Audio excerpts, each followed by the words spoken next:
Today I thought I'd discuss Bakelite and Catalin. Now, the two terms are sometimes used interchangeably. Technically, they're not. Bakelite is basically the browns, blacks, those sorts of dark color, and was invented first. It's basically made by the Bakelite Corporation. But later on, that was in the early 1900s. Later on in the 20s, the American Catalin Corporation created Catalin. They basically allowed or added colors and had a slightly different process for allowing it to cool and such. So, anyway. The two are sometimes, like I said, touted in the same category, and technically they are different but the same. Both are based on phenolic resin. If you needed to know that, basically, if you rub either one, you tend to get a formaldehyde smell. That is, if it isn't clear coated with something else, like a varnish or something like that. You'll find radios that are clear coated, sometimes jewelry, that sort of thing. So occasionally you'll run across Catalin or Bakelite that is or doesn't have a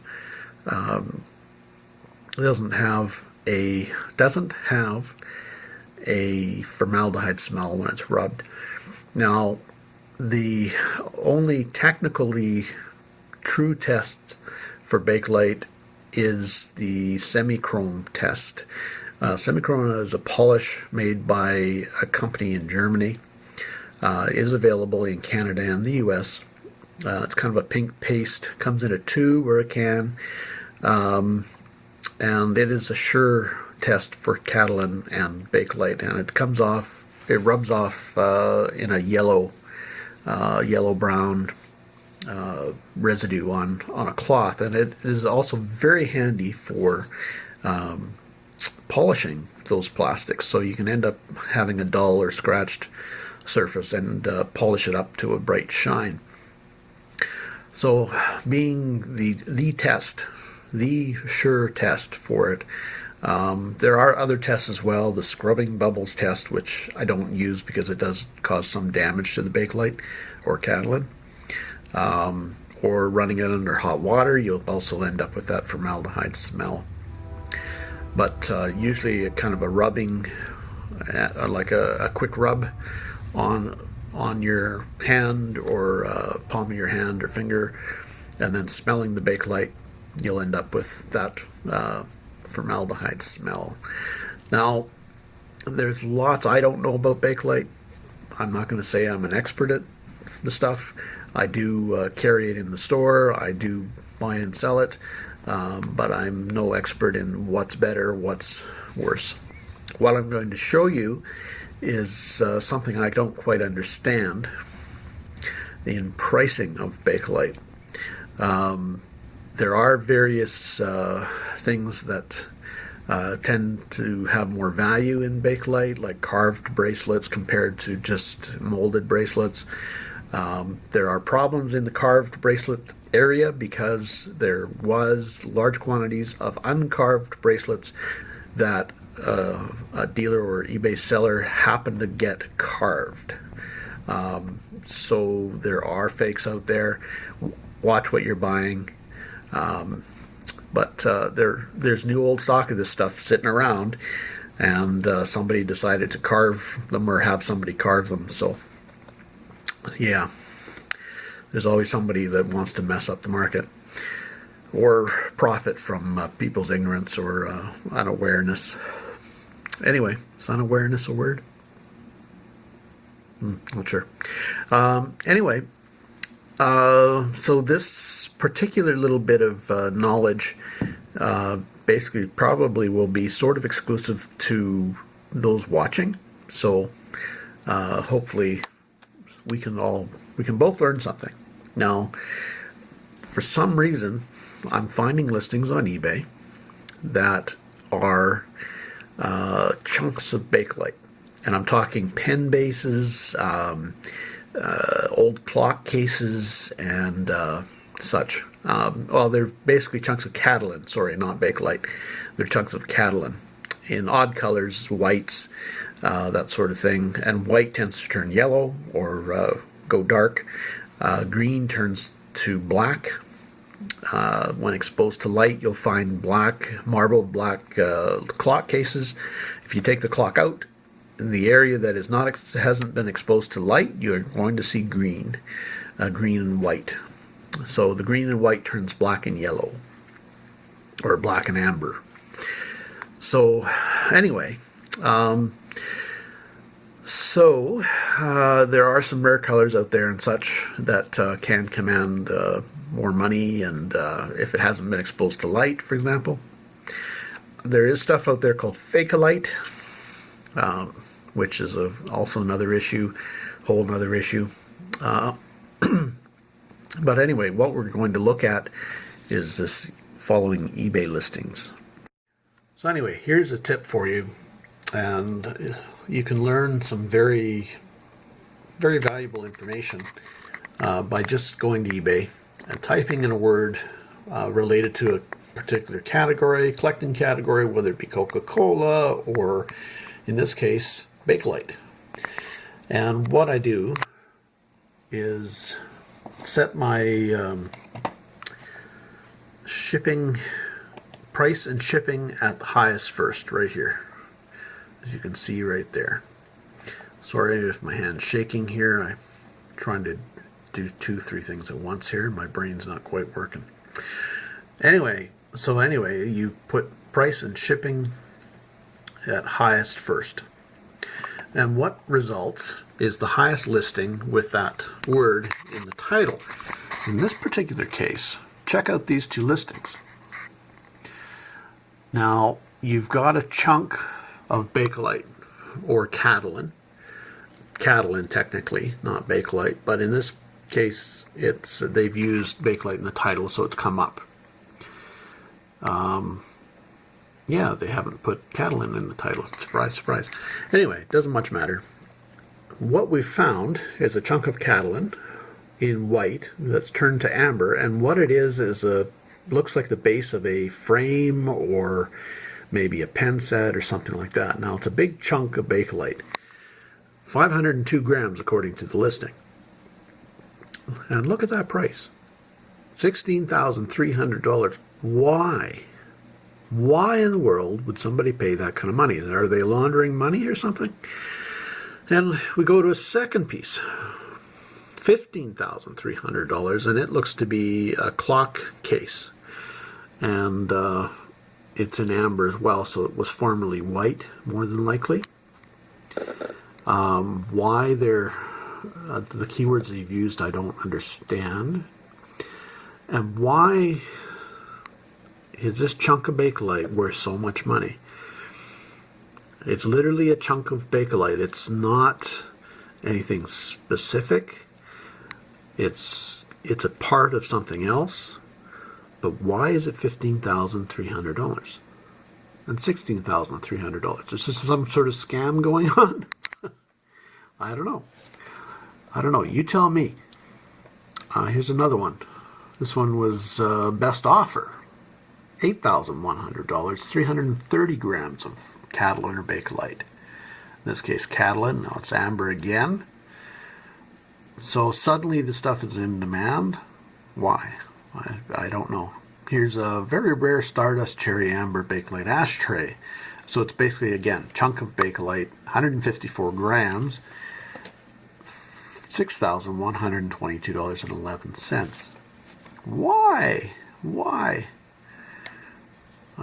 Here's some more some that haven't sold. German Cherry Amber, Faturan, Bakelite, Antique Prayer Beads. They haven't sold though. Well, here's a clock that sold for $5,200. It's 1930s old amber. So we're talking amber. Bakelite seems to be big money. $5,200. Here's a piece of, says amber again. So that was a white with green. It looks like something that hasn't been exposed to daylight. too much. So that's probably the underside of whatever it was, I suspect. Let's take a look.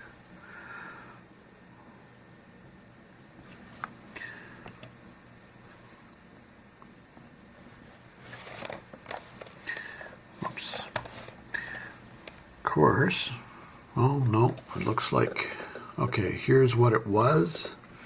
Whatever it is, there is a partial picture of a dark portion of it.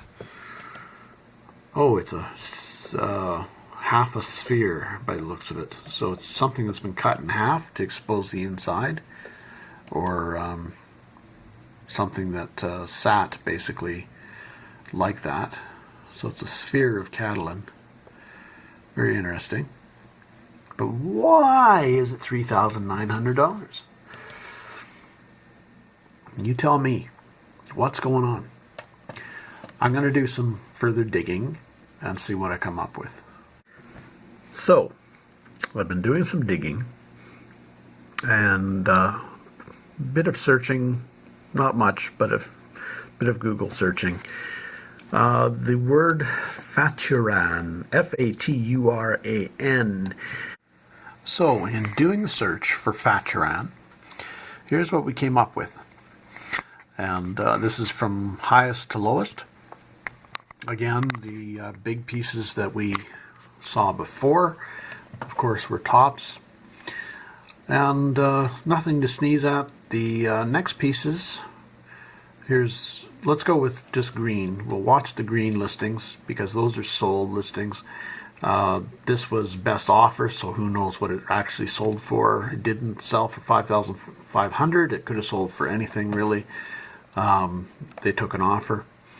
But this clock, of course, went for $5,200. There's some antique old amber beads, 18,000, 40 kilograms. Something's off there. Somebody missed. Yeah, they made a mistake there. Anyway, here's some more beads. Look at the figure they got for them, $4,779. Here's a set of beads. They're just like the ones I had, and they were asking $3,000 for them. They didn't sell. It seems to be the cherry red is what goes for the big money, $2,669. Here's another set sold for best offer. Oh, they sold this one for $2,000. It's a carved figure, so that's definitely could be why. Here's some large beads sold for $1,784.15. It's another set of beads sold for $1,800. And there's another piece right here of it's basically red swirled Bakelite, or cherry red, sold for a best offer. So they sold it for under $1,600. Don't know what it sold for really. Let's see. There's a Buddha statue. Here's another set of beads sold with 3 bids for $1,458. And some more beads right there at $1,225. More beads. So prayer beads in general, $1,136. $1,111. It looks like they maybe sold it and it didn't actually go. They didn't get paid. Then they put a buy it now for slightly less, and they got it. And there's some more beads. So you can see they go for $500, $1,000 thereabouts. There'll be lesser ones obviously as well. Let's just jump to page 4. It'll probably drop dramatically, I suspect. But we're still getting, there's an umbrella handle for $300, a single bid though, so it didn't get bid up. There's some translucent green Bakelite for $295. So we're getting back into kind of normal pricing. But the potential's there. Here's a lamp that's all that color Bakelite. Don't know what it sold for because it was best offer. Here's some more beads, more prayer beads. So why they go for so much more, who knows? Let's see. There's some more beads that sold. There's a big die that sold for $240 in that same color. So anyway, at the least you learned a new keyword to sell your vintage Bakelite with in certain colors. So, yeah, interesting. Very interesting. I would watch for old lamps. I would watch for umbrellas. Here's a chunk of, it looks like a necklace pendant or piece. So, yeah, you can find this stuff in weird places. So you may find a piece of wrecked desk set or something like that that may have a base on it, like a Bakelite base, and it may have some value. It may be worth $200, $1,000, perhaps $16,000. Who knows? Yeah, it's interesting. See, here's a umbrella handle again. So yeah, there's quite a bit of this stuff. That's kind of it's a niche market, obviously. We'll go back to page 2, see if we can find any more non-beads. We have lots of beads that are selling for good money. Here's that's a umbrella handle, and they sold it for $800 supposedly. It's interesting. So if you bought some wrecked umbrella that happens to have that particular kind of handle on it, and you can get $800 of it, why not buy it? Yeah. Anyway, here's a chunk of new old stock Bakelite by the looks of it, or else it's off a lamp. That's possible.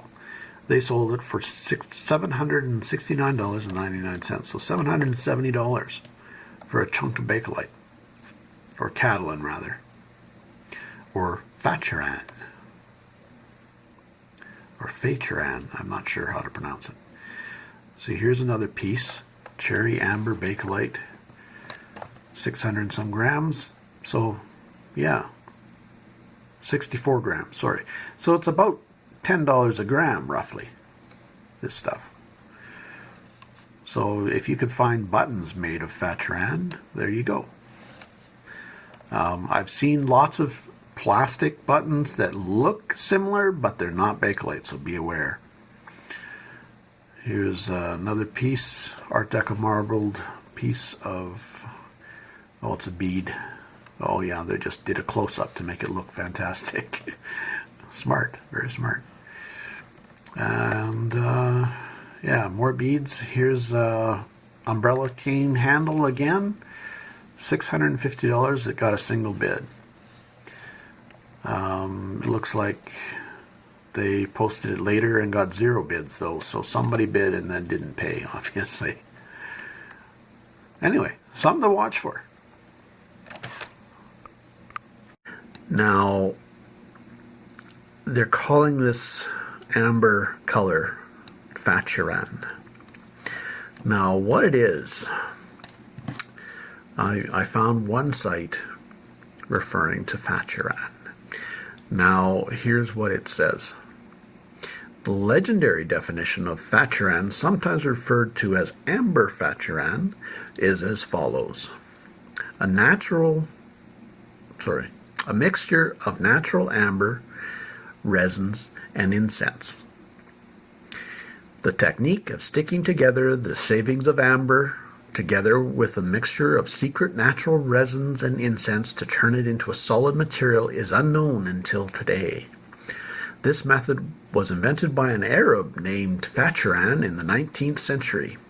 Some even go as far as the 17th century, and that material carried his name ever since. But there's a problem. In fact, The most famous reference for beads, the book entitled The History of Beads from 30,000 BC to Present by L.S. Dubin, does not mention the word Faturan, not even one single time. This clearly indicates that the word Faturan and its legend were simply invented sometime after 1987, date at which the above book was published. So, anyway, Faturan is connected to the Islamic faith by this this story. So these prayer beads that, there's a lot of the Faturan prayer beads. So amber bakelite is what it is. Amber bakelite or amber Catalin is selling for big money. I've found listings $1,000, $2,000, $3,000, and then those pieces of Faturan or amber bakelite are selling for big money because people are making prayer beads out of them. So that seems to be why why it tends to have such a huge dollar value, and why they're selling it by the gram. Now, here's more from that site. However, the true story is that the material designated as Faturan is a material that derives from Bakelite, which itself was developed in 1907 to 1909 by the Belgian chemist Dr. Leo Bakelite. Bakelite is basically a thermosetting phenol formaldehyde synthetic resin, which we all basically know now. Faturan is therefore not more than 100 years old, as its existence is posterior to that of Bakelite. So, the first Bakelite arrived to the East Mediterranean, mostly Turkey, in the form of drawers and furniture knobs and handles around 1909 to 1911. This is the time when the first prayer bead strands, tesbih, whatever that is, made of what we now call Faturan, started to appear on the market. So there's a big story or a historic story behind it that doesn't actually connect to amber, real amber. So it is Bakelite. The bead carvers, mainly in Istanbul, were swift to understand that Bakelite was a material with a lot of potential. It could be easily and well carved, had a great appearance and clicking sound, could imitate and replace amber, was very solid and could sustain a lot of heat. So they started making their own Bakelite, mixing it with natural, vegetal, or synthetic dyes, amber powder, all kinds of fillers, additives, etc.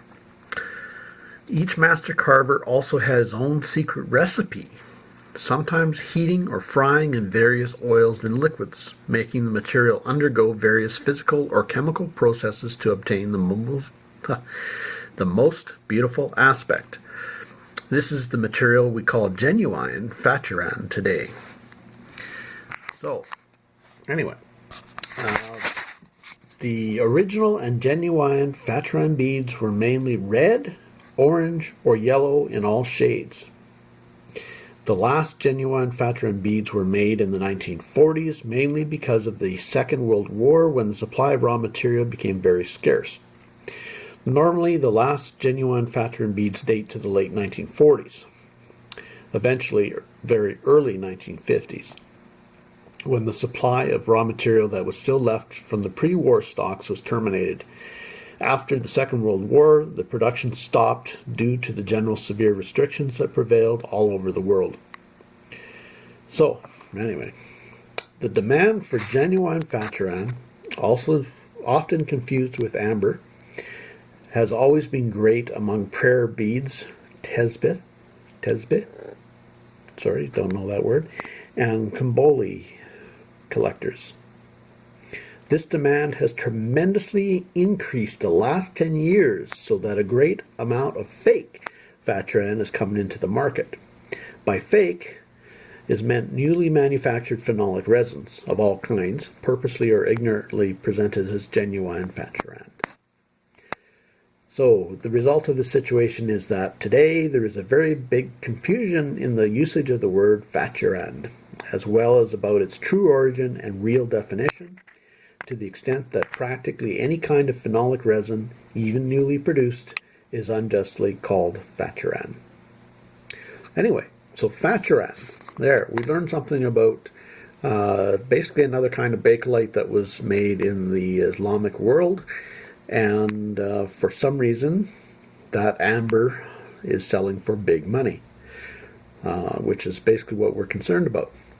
So you've got the keywords Faturan, F-A-T-U-R-A-N, and you can check that out on eBay if you like, and do some additional learning. I remember having a set of those prayer beads probably 20 years ago, and yeah, I know they were definitely phenolic resin or Catalin or Bakelite, but they're long gone. But now I know to keep my eyes open for other ones and grab them when I do see them, because obviously they're worth decent money, and same goes with any amber Bakelite. So yeah, a little bit of knowledge for you, and some niche knowledge that can prove very profitable. So happy picking, safe picking, take care, leave a comment. Hopefully this knowledge will be of use. If you get rich on it, let me know. And happy picking, safe picking, take care.